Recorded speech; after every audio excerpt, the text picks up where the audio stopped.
I work reception at a hotel in Reykjavik. This American woman walks in, spots our payment terminal, and announces she only brought dollars because everyone takes dollars. She slides $100 bill across the counter. I tell her we need Icelandic krona, or a card. She stares at me like I've suggested using seashells. But it's American money, she says, slower this time, as if I'm hard of hearing. The dollar is the world currency. I learned that in school. I explained that Iceland has its own currency. She pulls out her phone, Googles it, and her face goes completely blank. Then she tries handing me the bill again. Can't you just take it anyway? I'll wait while you figure out the conversion. Ma'am, this isn't a math problem I need to solve. That same morning, a couple from Texas asked if they could skip the Iceland part and just visit the Blue Lagoon, which they thought was a separate country. Like how you go to Paris but skip France. When I mentioned Paris is literally in France, they seemed genuinely surprised. One of them said Disney World has different countries in Epcot. You don't need a passport for those. So what's the difference? I work here 6 days a week, and Americans remain the only tourists who argue with geography. The family at breakfast was something else. They sent back the skyr 3 times because it tasted wrong. The husband cornered our chef to explain that yogurt is supposed to be smooth and sweet, like Yoplait. Our chef, who's Icelandic and has been making skyr his entire life, just nodded. The wife asked if we had normal breakfast like pancakes and bacon. When I said we serve what Icelanders eat, she sighed and said she wished she'd stayed somewhere more international. Like a Hilton, or staying at a boutique hotel in downtown Reykjavik, specifically to experience local culture, right? So here's what I've learned. Americans don't visit countries. They visit the idea of countries like theme parks with different flags and accents but the same food, money, and rules they're used to back home. Let's go through what happens when that fantasy smacks into reality. I'm a train conductor on the Shinkansen between Tokyo and Osaka. This American man boards, sees the reserved seating, sits in the unreserved section instead because first come, first served is more democratic. I explain his ticket specifies car 7. Seat 1 for A. He says he's not big on assigned seats and prefers making his own choices. I explain this isn't a suggestion, it's a ticketed seat. He tells me that in America the customer decides where they sit, and Japan should loosen up. He refuses to move until another passenger who actually reserved that seat arrives. Then he moves, but spends the rest of the trip loudly telling his wife how rigid and unfriendly Japanese culture is. Sir, you sat in someone else's seat and made it everyone's problem. My brother runs a pharmacy in Copenhagen. An American man walked in demanding Adderall without a prescription because he had his American bottle as proof he takes it. My brother explained Denmark requires a Danish prescription from a Danish doctor. The man said that's bureaucratic nonsense and claimed HIPAA laws meant his American prescription should work anywhere. My brother, very calmly, explained HIPAA is a US law that doesn't apply in Europe. The man said that can't be right because international law overrides local law, and he read that on a forum. My brother asked which international law specifically. The man couldn't name one. He then tried to argue that since Denmark is smaller than Texas, it should follow Texas rules. My brother stood there, absolutely expressionless, and said Denmark has existed for over 1,000 years and wouldn't be changing its laws today. I work at a government office in Canberra that processes visitor paperwork. This American woman came in furious because her visa application asked for her passport number, and she found that invasive. Why do you need that? I'm already in Australia. I explained she needs to register her presence for documentation. She said this was overreach and mentioned the Fourth Amendment. I reminded her that's a US constitutional protection and doesn't apply here. She said constitutional rights are universal human rights and questioned if Australia was even a democracy. I gestured to the Australian flag on the wall behind me and mentioned, we've had democratic elections since 1901. She asked why we need so many permissions and rules when America has freedom. Ma'am, you're arguing against passport registration while standing in a government immigration office. My uncle is a caretaker at a monastery in Bhutan. An American tourist showed up in shorts and a tank top, walked past the dress code sign. and started taking selfies inside the prayer hall during morning meditation. My uncle asked him to leave and return appropriately dressed. The man said he'd already paid for the tour and didn't see the big deal. My uncle explained this is a sacred space, not a tourist attraction, and visitors must respect our customs.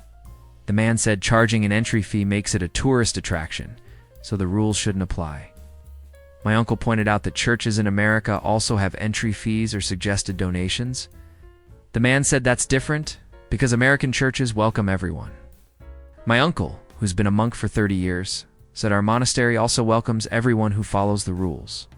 The man left, posted a 1-star review online, and called Bhutan hostile to Western visitors. I manage a cafe in Montreal. This American woman ordered a latte, took one sip, and called me over to say it was wrong. I asked what was wrong with it. She said it didn't taste like Starbucks. I explained, we're not Starbucks and use a different roast and technique.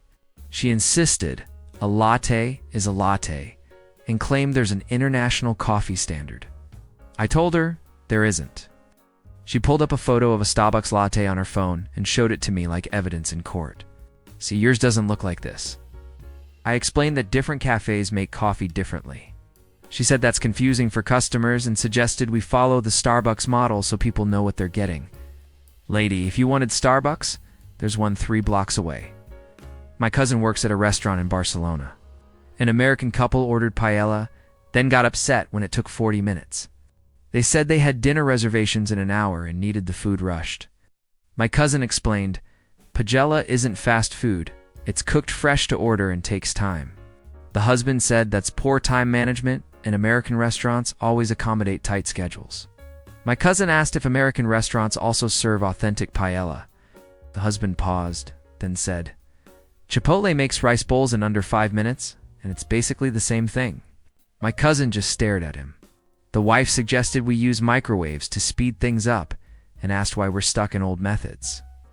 Ma'am, you're in Spain, eating Spanish food, angry it's made the Spanish way?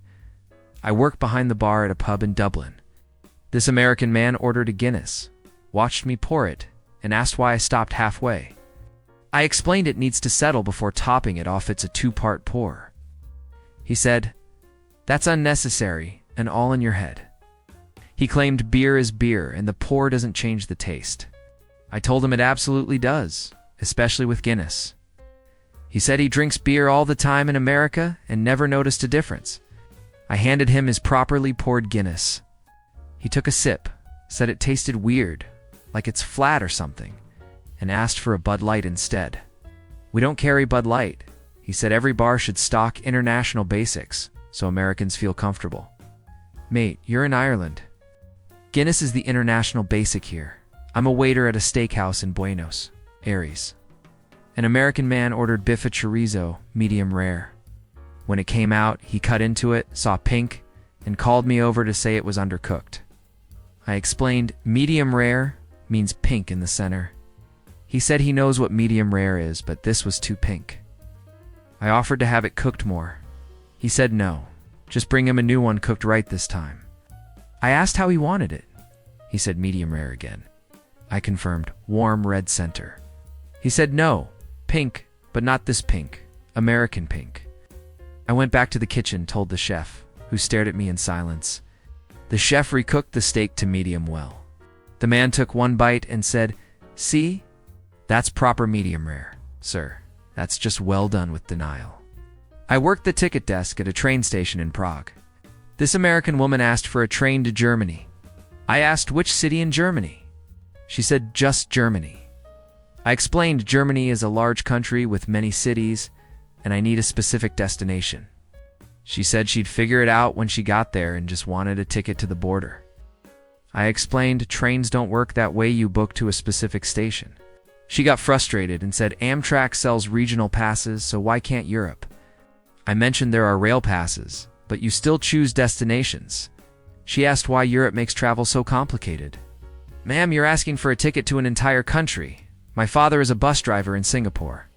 An American man got on, paid his fare, and asked how long until they reached downtown.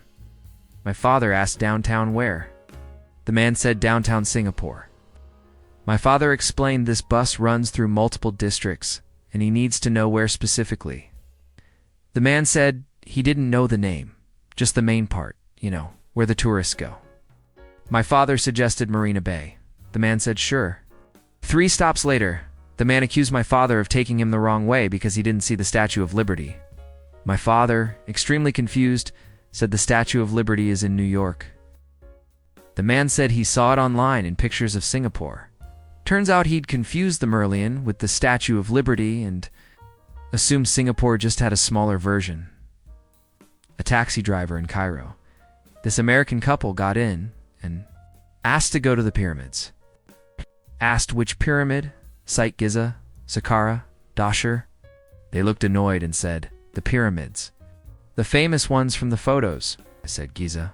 They said sure. Halfway there, they asked why it's taking so long. I explained Giza is outside the city center. They said the hotel concierge told them it was close. I asked what the concierge said exactly. The man checked his phone and read 30 minutes by car. I told him we've been driving 25 minutes. He said Google Maps showed it as a 10-minute walk from their hotel. I asked him to show me. He'd searched pyramids and got the Giza location. But Maps defaulted to walking directions from a random point in Cairo, not his actual hotel. He got angry and said Maps doesn't lie. Sir, you didn't enter your starting point. I'm a tour guide in Athens. An American woman asked if we'd be stopping at the Parthenon. I said yes, it's the main attraction. She asked if we'd also see the Colosseum. I explained the Colosseum is in Rome. She said she thought Greece and Italy were the same thing. I told her they're different countries.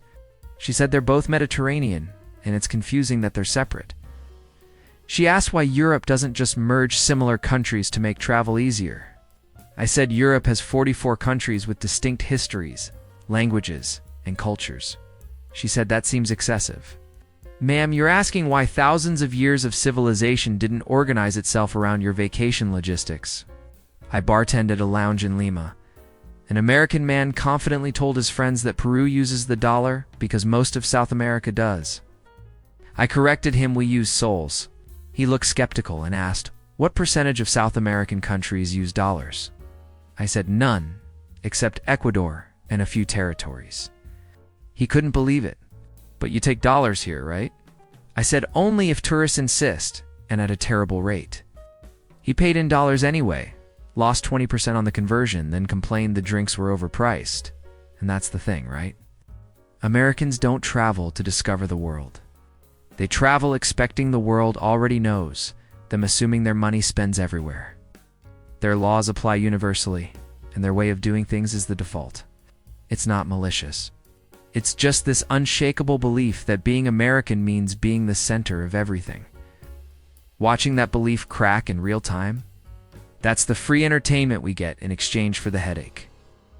They'll argue with your currency, your food, your trains, but the moment they realize none of it was built with them in mind, that look on their faces makes it all worth it.